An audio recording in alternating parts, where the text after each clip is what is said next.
Meu Senhor, aqui estou, te agradeço o que sou, pois formaste todo o meu interior. Tu diriges meu andar, me proteges ao deitar, mesmo antes que eu fale, tu já ouves minha voz. Tu me sondas e me conheces bem, examinas minha alma, provas o meu coração, ó Pai. Tu me sondas, conheces meu pensar, ó Senhor, vem me guiar pelo caminho eterno.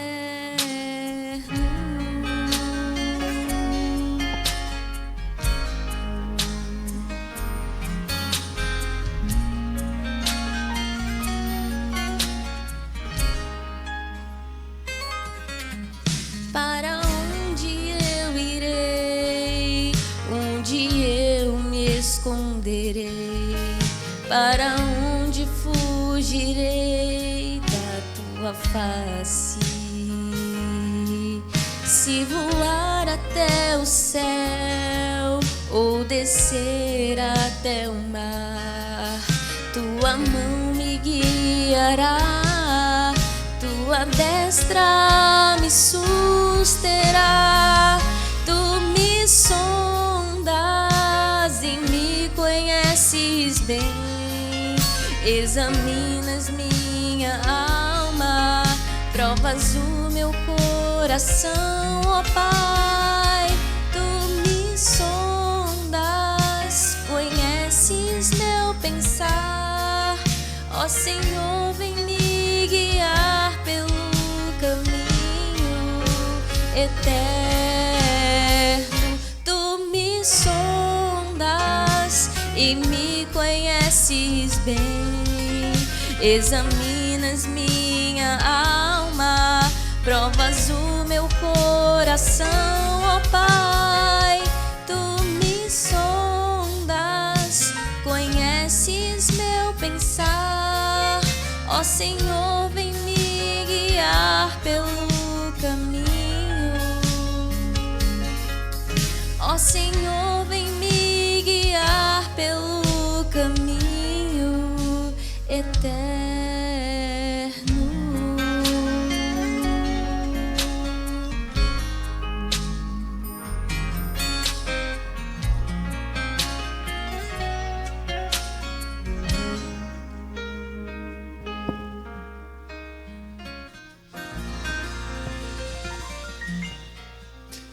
Amém.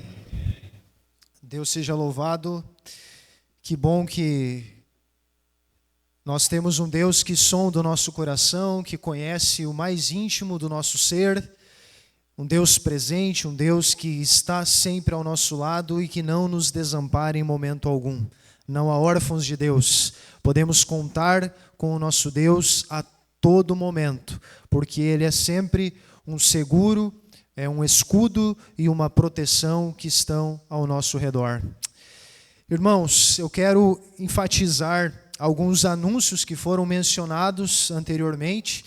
Devido ao tempo, vou enfatizar só dois, pode ser? O primeiro anúncio que eu quero enfatizar, irmãos, que já foi falado inclusive pelos professores, é sobre o projeto Maná. O projeto Maná leva esse nome porque o povo de Israel recebia o maná que caía do alto. E a palavra de Deus, a palavra que vem do nosso Pai Celestial, ela pode todos os dias nos alimentar espiritualmente. E a lição da Escola Sabatina é uma ferramenta que a igreja nos proporciona para que nós estudemos a Bíblia de maneira sistemática. E através desse estudo sistemático você pode ter, ao longo dos anos, o mesmo conhecimento de um pastor.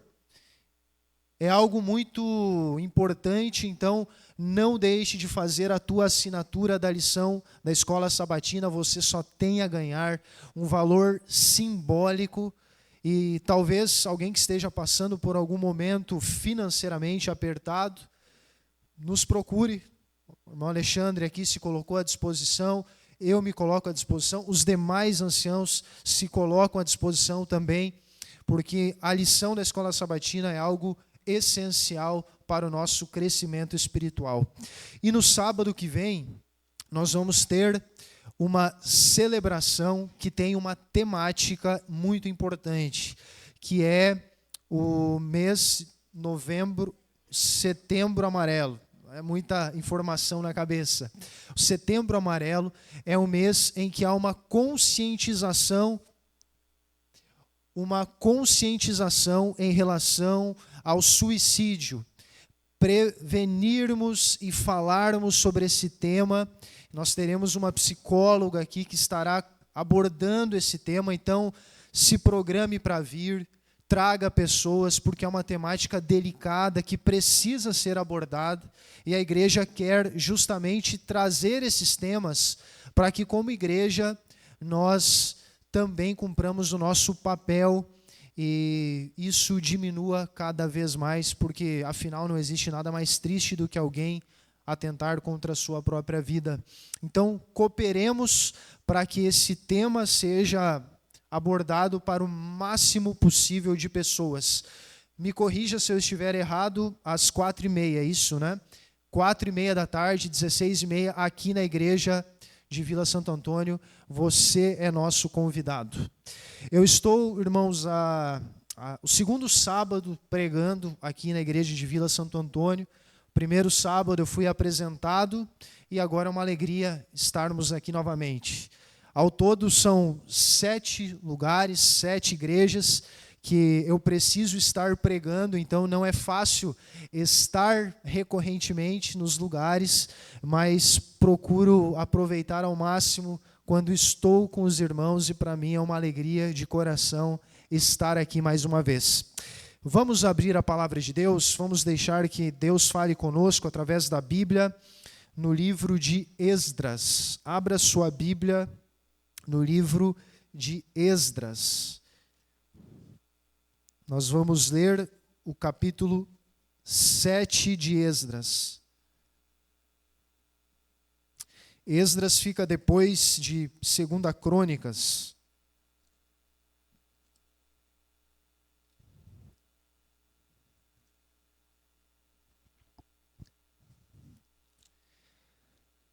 Livro de Esdras, capítulo 7, nós vamos ler dos versos 6 até o verso 10.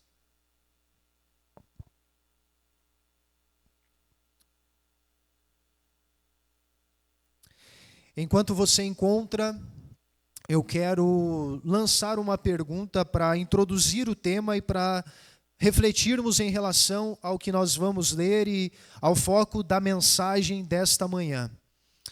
A pergunta é a seguinte: como nós podemos viver uma vida de significado e deixar um legado para as próximas gerações?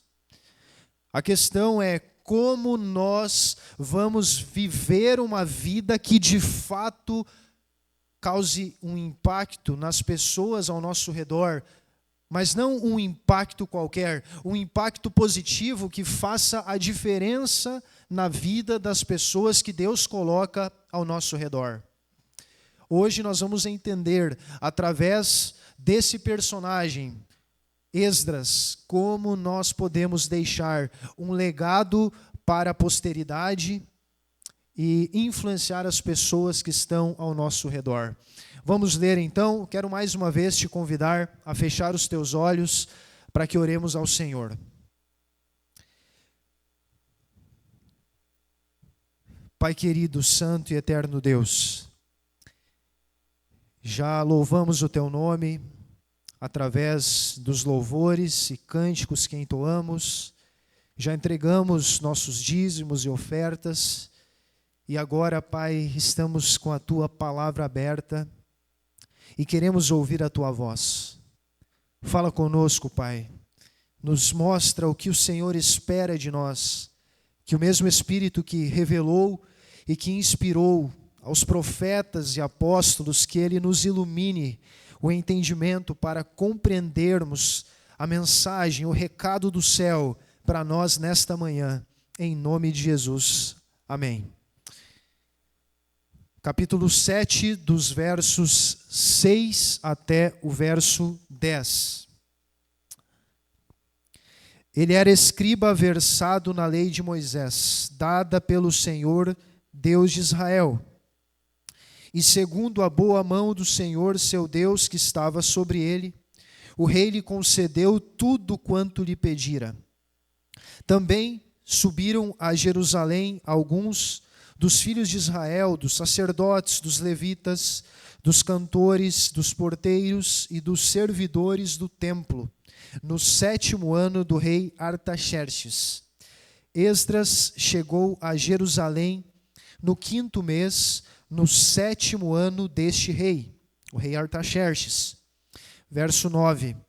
Pois no 1º dia do 1º mês partiu da Babilônia, e no 1º dia do 5º mês chegou a Jerusalém, segundo a boa mão do seu Deus sobre ele.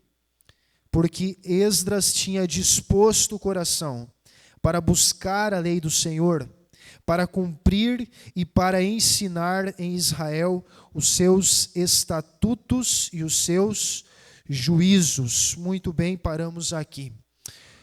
O livro de Esdras é uma continuação histórica, também literária, do livro das Crônicas, que é a narrativa de um período pós-exílico, pós-cativeiro babilônico. O livro de Esdras, o livro das Crônicas, vão relatar esse período em que o povo de Judá volta para a sua terra. E eu, para contextualizar, gostaria de voltar um pouco na história, até a chegada desse período aqui que nós acabamos de ler. E eu quero voltar bastante, então eu peço que você me acompanhe nesse raciocínio, porque eu não tenho tempo de entrar em todos os detalhes, mas nós vamos fazer um panorama da história de Israel. Deus, lá em Gênesis capítulo 12, chama Abraão, ele faz promessas, e ele diz para Abraão: "Sê tu uma bênção, abençoarei os que te abençoarem, amaldiçoarei os que te amaldiçoarem, em ti serão benditas todas as famílias da terra." Abraão tem um filho chamado Isaque, o filho da promessa. Depois Isaque vai ter um filho chamado Jacó.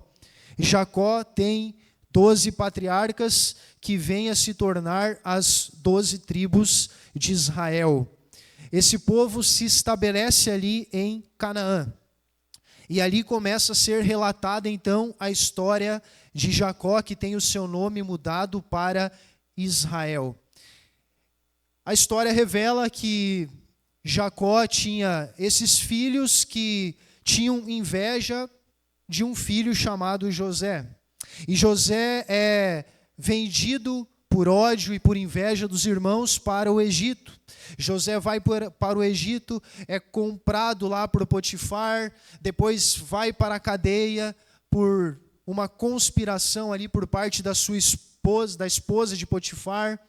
Passa anos na cadeia e depois ele é elevado até governador do Egito, porque ele, lá na prisão, ele recebe 2 altos oficiais do faraó, um copeiro e um padeiro, e eles têm sonhos e ficam perturbados com aqueles sonhos, mas José fala: ora, não convém a Deus a interpretação dos sonhos. José dá a interpretação dos sonhos, e assim como José fala, se cumpre.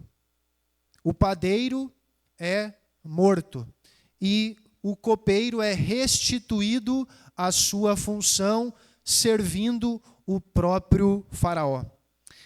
Diante daquilo, ele fica mais alguns dias na prisão, só que aquele copeiro lembra, depois de um tempo, quando o próprio faraó tem um sonho de que havia um menino lá na prisão, que havia interpretado sonhos.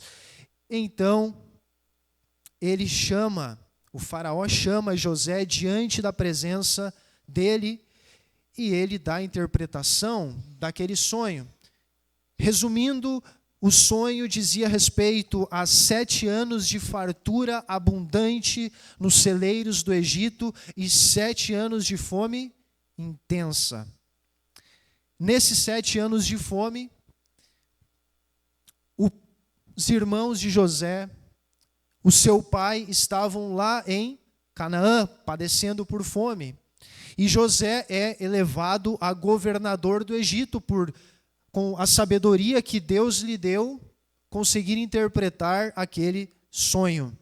E agora, sem saber o que fazer, afinal, a fome estava apertando, não havia recursos em lugar nenhum, não havia como plantar.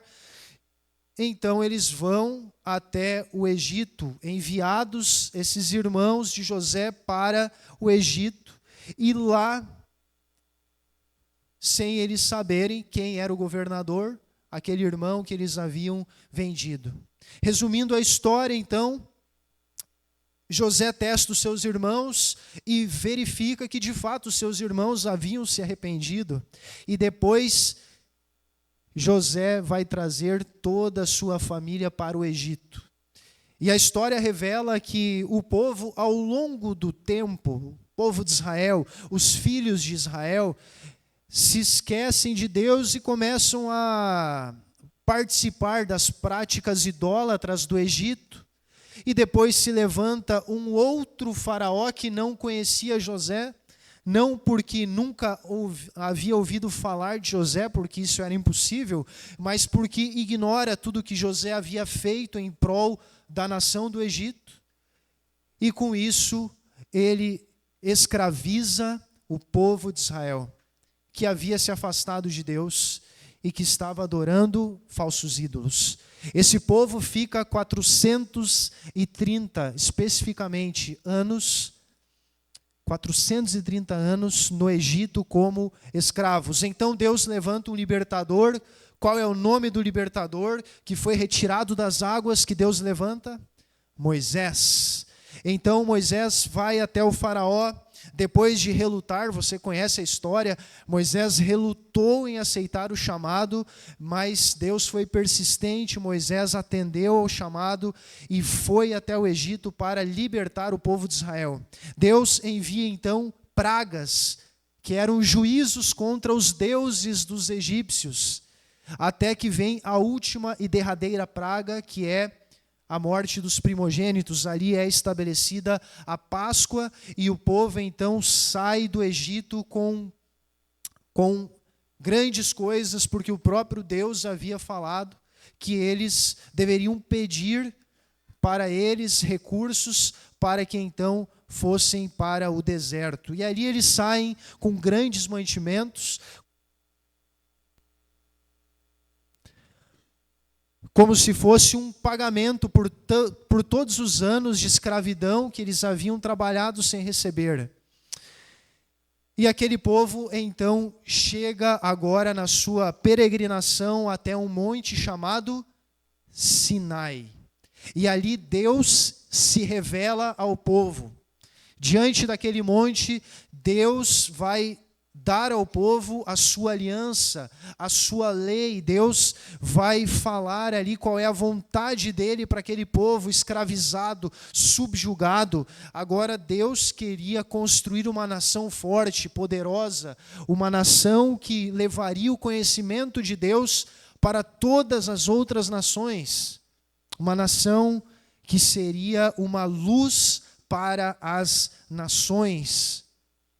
Então, aquele povo rebelde, após receber essa lei, depois que Moisés passa um tempo com Deus no alto do monte, a primeira coisa que eles fazem é o quê? Um bezerro de ouro. E ali eles passam a adorar aquele bezerro, e Deus se ira. Moisés quebra aquelas tábuas que ele havia recebido do Senhor com a lei. Deus escreve novamente em tábuas que Moisés providencia a sua lei, dá ao seu povo. A questão também ali nesse contexto do deserto é que Deus envia ali, por meio dos seus líderes, por meio de Moisés, espias para espiar a terra. E o povo, muito incrédulo, achando que não teriam condições, e realmente não teriam condições, pelo seu próprio braço, pela sua própria força, de conquistar a terra de Canaã, cujo povo era forte e poderoso, mas eles tinham um Deus que não conhecia impossíveis, e eles não creem nesse Deus. Então, eles passam agora de 40 dias que ficariam no deserto, quanto tempo? Quanto tempo no deserto? 40 anos. 40 anos no deserto, por rebeldia. E depois Moisés vem a descansar e um outro líder assume o lugar de Moisés, um homem valente chamado Josué. E Josué, então, liderando os exércitos do povo de Deus, ele conquista primeiro Jericó, as muralhas caem pelo poder de Deus e eles vão conquistando as nações e conquistando a terra prometida que Deus havia prometido dar aos pais Abraão, Isaque e Jacó. E ali, então, o povo de Deus se estabelece na terra prometida, a terra de Canaã, a terra que Deus prometeu dar ao povo de Israel. Um adendo: Deus suportou nações idólatras pagãs por um longo período naquelas terras. E agora, o Deus que traz juízo, tanto pela água como no dilúvio, o Deus que trouxe juízo também lá a Sodoma e Gomorra por meio do fogo, agora Deus traz juízo para essas nações por meio de Israel. E no Antigo Testamento, por vezes, Deus é chamado de o Senhor dos exércitos, porque Deus estava trazendo juízo a essas nações que haviam ultrapassado os limites que só Deus conhece, que Ele pode suportar e tolerar a maldade e a impiedade humana.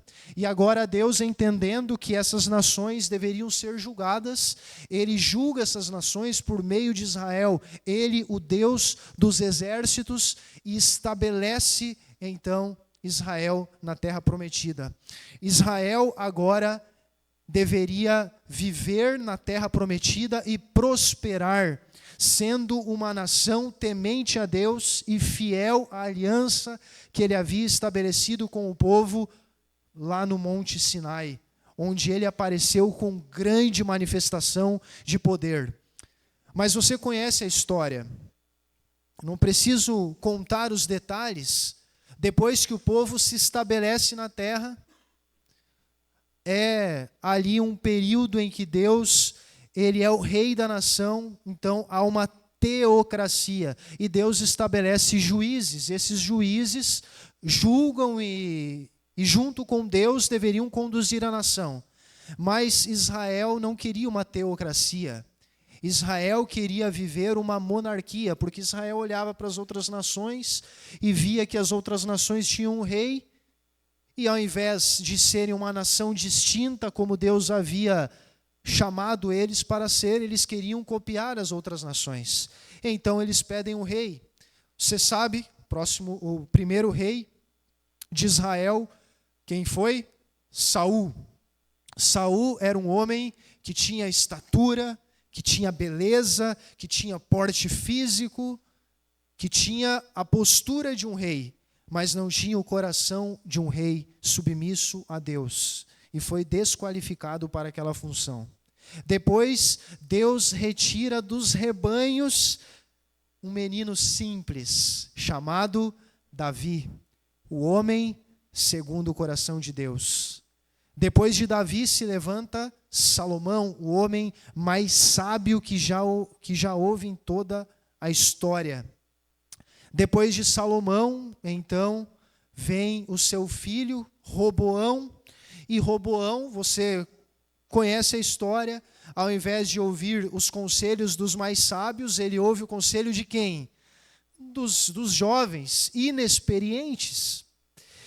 E, ao invés de atender a um clamor legítimo do povo, para que pudesse reduzir o jugo que Salomão havia imposto, Esse problema de impostos abusivos não é de hoje, irmãos. Isso já vem de muito tempo.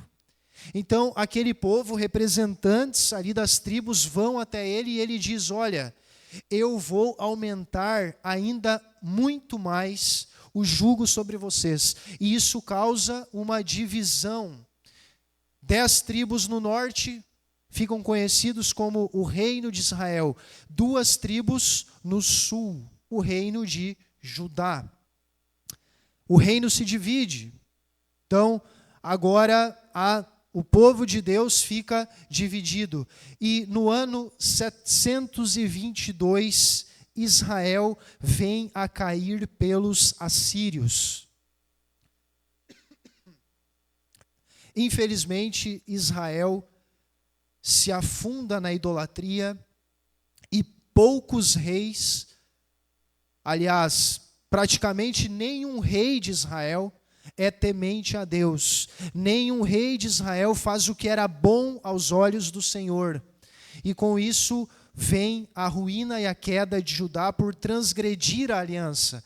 Depois, o juízo chega para Judá, o reino do sul, no ano 587. Babilônia vem e invade Judá, leva os seus moradores cativos e o povo vai para o exílio babilônico por sua rebeldia e por sua transgressão da aliança.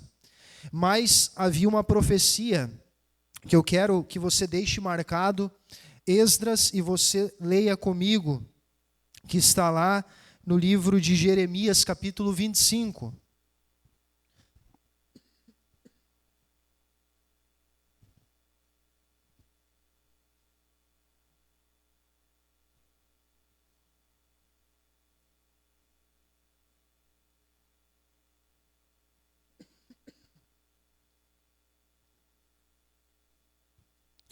Jeremias capítulo 25, versos 11 e 12.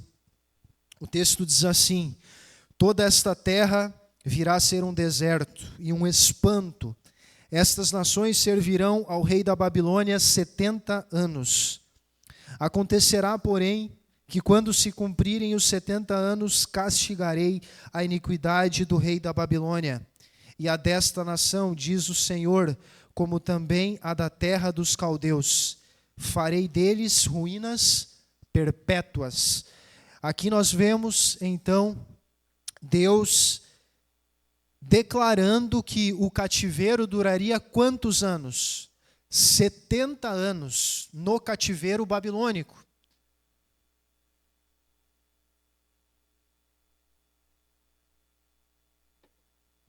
E depois desses 70 anos, eles voltariam para a sua terra. E Deus diz mais: a própria Babilônia será também castigada. Babilônia também receberá o juízo de Deus. E quando Babilônia receber o juízo de Deus, vocês poderão voltar para a terra de vocês. E agora nós temos no contexto do livro de Esdras, esse contexto pós-exílico. O povo que havia passado 70 anos no cativeiro, agora, quando cai Babilônia e se levanta um outro grande império mundial, você recorda quem é? A Medo-Pérsia. Com isso, agora Ciro, que é chamado de meu ungido, ele dá liberdade para que o povo de Judá possa voltar para Jerusalém, possa voltar para a terra de Judá e reconstruir a nação. Então, o livro de Esdras trata de um período distinto, singular da história, de reconstrução de uma terra que foi arrasada, de uma terra que foi completamente destruída, e agora eles tinham uma grande responsabilidade diante deles. E Esdras foi um líder do povo de Deus nesse período importante. E eu quero que a gente reflita um pouco em relação a quem foi Esdras. Esdras era um homem erudito, um escriba, um sacerdote, e ele estava ansioso em familiarizar o povo com as coisas de Deus, com a lei do Senhor, com a aliança. Porque, veja bem, o povo precisava reconstruir a nação. No aspecto geográfico, físico, eles deveriam estar lá para levantar os muros, para restaurar o templo que havia sido arrasado, mas havia uma obra muito importante e talvez mais importante, que era reconstruir a identidade religiosa, cultural, fazer com que aquele povo voltasse a compreender a lei do Senhor e entendessem por que eles haviam sido levados ao cativeiro, por quebra da aliança. Agora Esdras tinha essa responsabilidade, ensinar a lei e levar o povo a compreender o porquê do cativeiro e o porquê do juízo que Deus os havia direcionado. Só que tem uma profecia que eu vou apenas citar, você não precisa abrir, no livro de Daniel, capítulo 9, verso 25, que revelava algo importante aqui para a nossa reflexão. Lá em Daniel 9, 25, Deus diz que a cidade seria reconstruída, mas há algo que é dito, mas em tempos angustiosos. Foi algo que levou tempo, com oposição, e oposição de quem? Dos próprios irmãos, os samaritanos, aqueles do reino do norte, o reino de Israel, que haviam sido mesclados, não praticavam uma religião totalmente ligada a Deus, mas que adoravam a Deus, mas também tinham práticas idólatras e pagãs mescladas no seu culto, na sua adoração. Então, aquele povo vai até os judeus que haviam voltado e se oferecem, então, para ajudar na reconstrução da nação. Mas o que acontece? Eles não aceitam, porque eles não queriam ter parte com aquele povo que praticava um culto misto, que não agradava a Deus. E com isso eles passam a enfrentar a oposição dos seus irmãos, a oposição das nações ao redor que não queriam que o povo de Judá reconstruísse a nação. Por isso, Daniel 9, 25 nos revela que seria em tempos angustiosos, não seria fácil, mas Jerusalém seria reconstruída. Então, no reinado de Ciro, no ano 537, a história revela, sob a liderança de Zorobabel, o serviço sacrificial é restaurado, é iniciada a reconstrução do templo. E durante os anos seguintes, o trabalho progride vagarosamente, como nós falamos. Sob o reinado agora de um novo rei, ainda no Império Medo-Persa, Dario I, no ano 515. Então, era o rei que governava o Império Medo-Persa, agora o templo é concluído e dedicado. Ano 515 a.C. Depois, no ano 457. E agora nós chegamos aqui em Esdras capítulo 7, onde nós lemos inicialmente.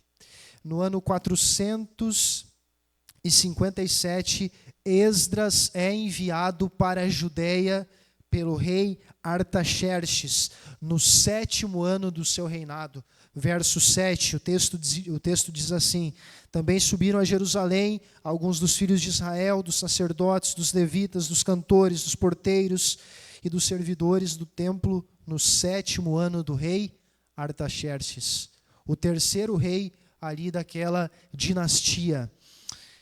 Agora, então, Esdras, com poder e com autoridade do próprio imperador, ele é enviado para finalizar aquela construção, aquela restauração que havia se iniciado há anos passados. E Esdras é enviado para reorganizar a administração da nação de Judá, de acordo com a lei de Moisés. Eu quero destacar 2 aspectos aqui no texto que nós lemos. Primeiro aspecto, veja aqui no verso 6. Leia comigo novamente. Esdras era escriba, versado na lei de Moisés, dada pelo Senhor, Deus de Israel. E segundo a boa mão do seu Deus que estava sobre ele, o rei lhe concedeu tudo quanto pedira. Segundo a boa mão do seu Deus que estava sobre ele. Agora veja o outro texto que vai falar também no verso 9. Pois no primeiro dia do primeiro mês partiu da Babilônia, no primeiro dia do quinto mês chegou a Jerusalém, segundo o que, igreja? A boa mão do seu Deus sobre ele. O primeiro aspecto que eu quero destacar é que se a boa mão do Senhor estiver sobre nós, nós seremos capacitados e habilitados para toda a boa obra que Deus nos chamar. Esdras tinha uma tarefa que não era fácil: reconstruir uma nação debaixo de oposição de nações mais poderosas que estavam ao redor. Era uma tarefa difícil, não era simples, mas o texto revela algo que é essencial, que não pode passar desapercebido. Segundo a boa mão do seu Deus que estava sobre ele, é que ele fez tudo o que fez, porque Deus estava com ele. Sabe que Deus, ele nos chama hoje também para executar grandes coisas.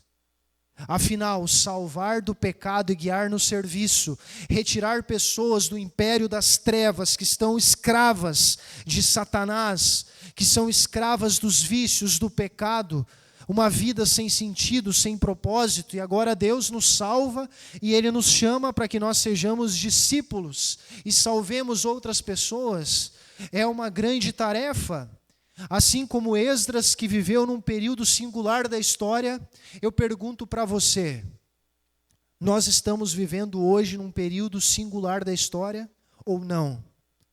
Nós estamos vivendo no tempo do fim, o tempo que antecede a volta do Senhor Jesus Cristo à terra. E diante dessa verdade, Jesus vai voltar. Como o pastor Bulhon dizia, você queira ou não queira, Jesus vai voltar. Você esteja preparado ou não, Jesus vai voltar. Antes que Ele volte, Deus nos chama a proclamar uma mensagem singular para esse tempo. Debaixo, sim, assim como Esdras, de oposição. Ou é fácil ser um cristão? Ou o mundo nos ama? É evidente que não. A Bíblia diz: todo aquele que quer viver piedosamente o cristianismo será perseguido.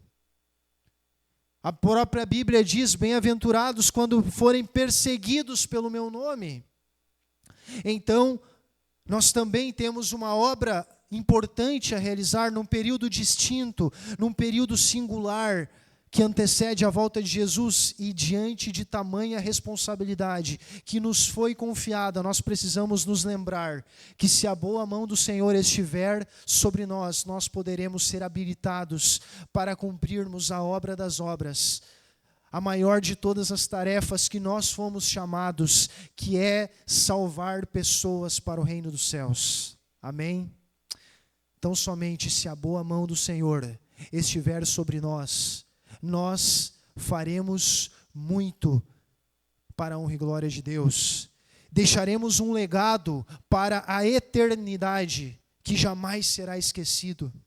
Você já parou para pensar na alegria de um dia chegar no céu e receber o abraço de alguém que olhar nos teus olhos e falar: obrigado, porque você me levou aos pés de Cristo. Obrigado porque você me entregou aquele livro. Obrigado porque você não desistiu de mim. Obrigado porque você me deu um estudo bíblico. Obrigado porque você falou de Jesus e me trouxe esperança no momento em que a minha vida estava desmoronando, eu não sabia o que fazer, e você veio com a palavra de Deus, e naquele momento, aquilo foi o que eu precisava.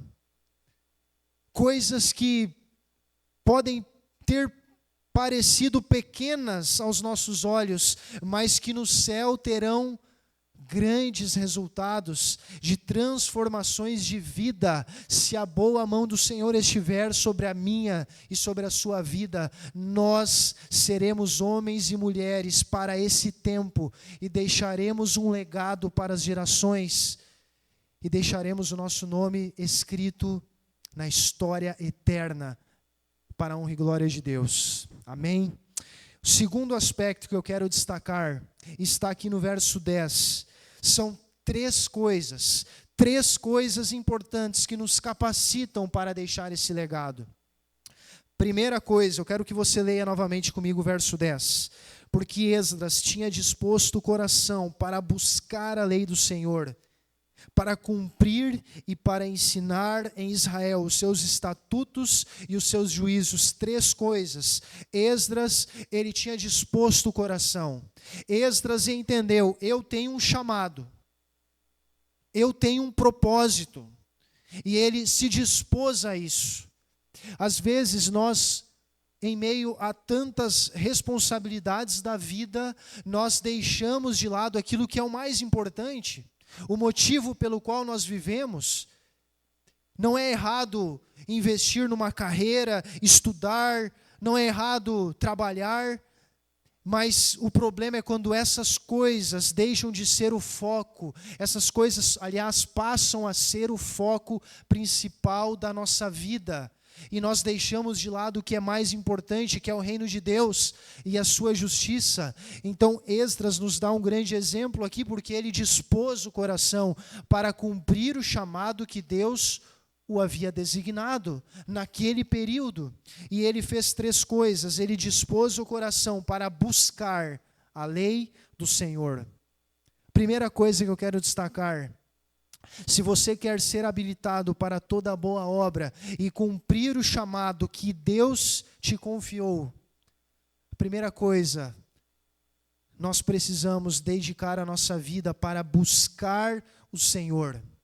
Dedicar a nossa vida para estudar a palavra de Deus, para ter comunhão com o Senhor. Afinal, ninguém dá aquilo que não tem. Como eu vou falar das grandiosidades do Evangelho se eu não dedico tempo para me alimentar, para receber esse maná, para ser alimentado espiritualmente? A palavra de Deus é que nos habilita para isso através do Espírito de Deus que atua em nós. 2 Timóteo 3,16 diz: toda a Escritura é inspirada por Deus, útil para o ensino, para a repreensão, para a correção na justiça, a fim de que todo homem seja perfeitamente habilitado para toda boa obra. Então, o primeiro aspecto é buscar a lei do Senhor, é dedicar tempo para estudar a palavra de Deus. E isso cabe a nós. Deus vai fazer o impossível, aquilo que eu não consigo fazer, mas Deus não vai vir à igreja por mim. Deus não vai estudar a Bíblia no meu lugar. Isso cabe a mim. É claro que Filipenses 2,13 fala que é Ele quem realiza em nós o querer e o efetuar. Mas eu preciso, seguindo o conselho de Salmo 37,5, entregar o meu caminho ao Senhor. Então eu entrego a minha vida nas mãos dele. Eu falo para ele: Pai, eu tenho dificuldade nesse aspecto. Eu não tenho conseguido, mas eu entendo que eu preciso dedicar a minha vida para buscar ao Senhor. Literalmente se debruçar sobre esse livro. É gastar tempo aprendendo com a palavra de Deus para que eu seja habilitado, para que eu seja dia a dia transformado e conformado à imagem do perfeito varão que é Cristo. Mas para isso eu preciso dessa disciplina espiritual, que é dedicar tempo para a palavra de Deus, que é dedicar tempo para orar e para estudar a Bíblia. Primeiro aspecto que eu destaco é que Esdras, ele dispôs o coração para buscar. E Deus diz: buscar-me-eis e me achareis, quando me buscardes de todo o coração.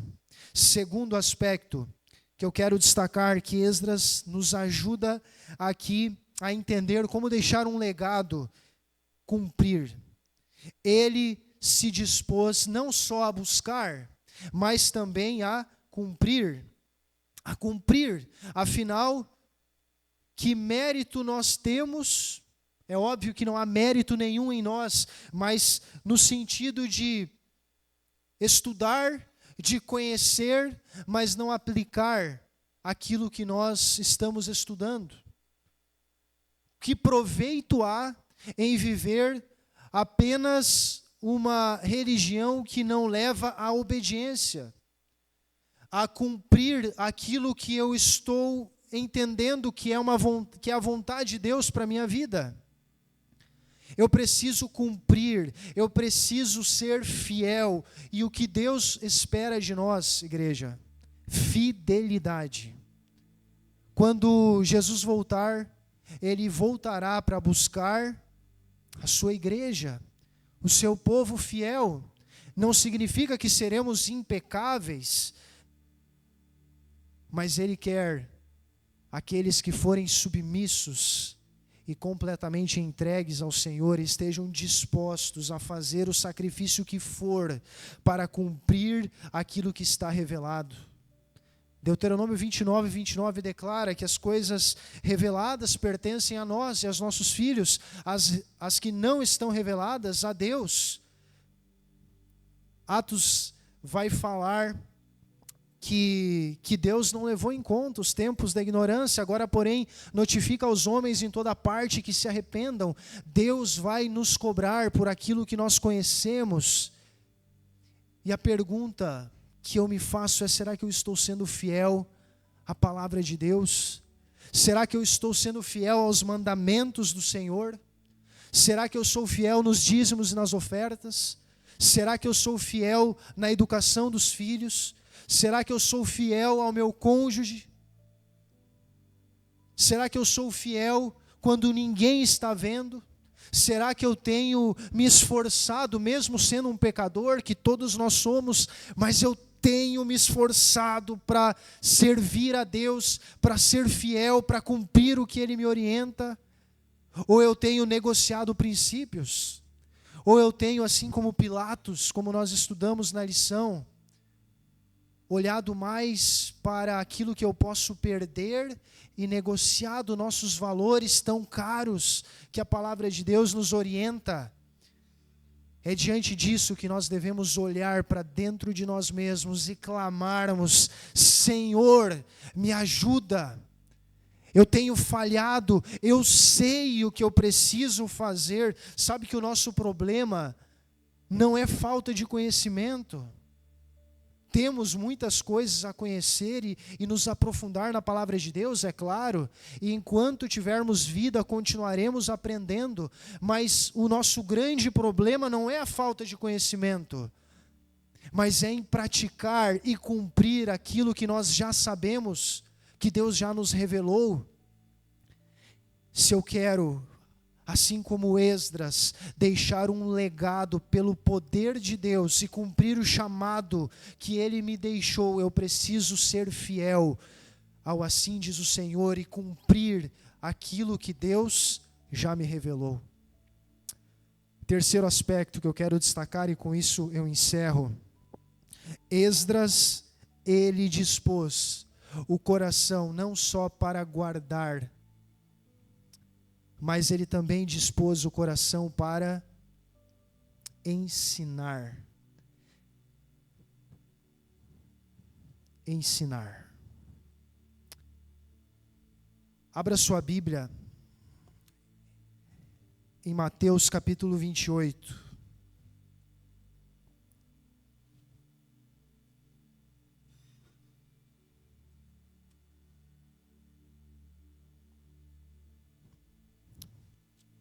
Com esse texto nós encerramos.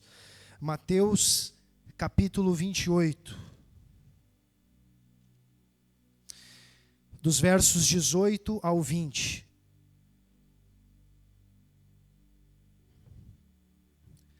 Jesus, aproximando-se, falou-lhes dizendo: Toda a autoridade me foi dada no céu e na terra. Ide, portanto, fazei discípulos de todas as nações, batizando-os em nome do Pai, do Filho e do Espírito Santo. Verso 20, o que o texto diz? Repita a primeira palavra comigo. Ensinando-os a guardar todas as coisas que vos tenho ordenado. E eis que estou convosco todos os dias, até a consumação dos séculos. Ensinando-os a guardar todas as coisas, Deus nos chama para sermos homens e mulheres para esse tempo.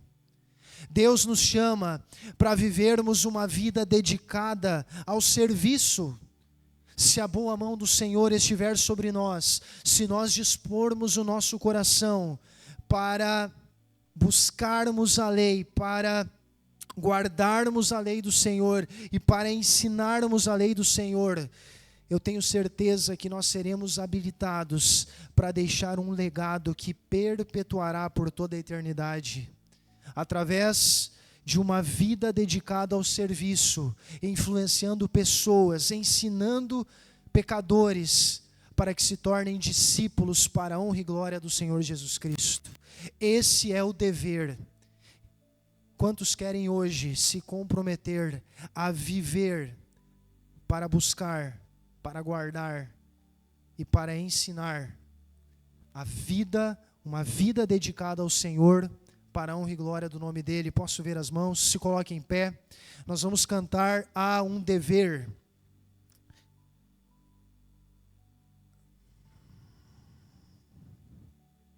Hino 223 do Novenário Adventista. Cante nesse momento, louve ao Senhor e faça um compromisso com Deus. Senhor, eu quero viver uma vida dedicada a Ti. Me usa para o Teu serviço. Há um dever que Deus nos confiou, e anunciar Jesus ao pecador.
Nesse momento. Pai querido, santo e eterno Deus, nós queremos, ó Deus, assim como Esdras, ser homens e mulheres para esse tempo.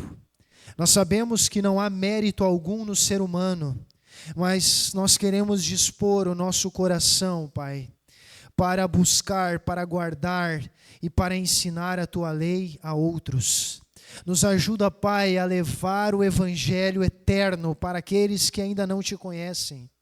Nos perdoa, Pai, por todas as vezes que temos falhado, negligenciando princípios que nós já conhecemos, mas que ainda recusamos em obedecer. Nos perdoa por todas as vezes em que deixamos de lado aquele que é o propósito da nossa existência, que é levar esse Evangelho a todo mundo, até que venha o fim, Pai. Por favor, Que a tua boa mão esteja sobre nós, Pai. Nos usa como instrumentos teus para a tua honra, para a tua glória e para o teu louvor, Senhor. Abençoa cada família aqui representada, abençoa essa igreja, Pai. Nos reveste do teu Santo Espírito. É o que te pedimos e agradecemos no nome santo de Jesus. Amém. Que Deus te abençoe. Feliz sábado a todos.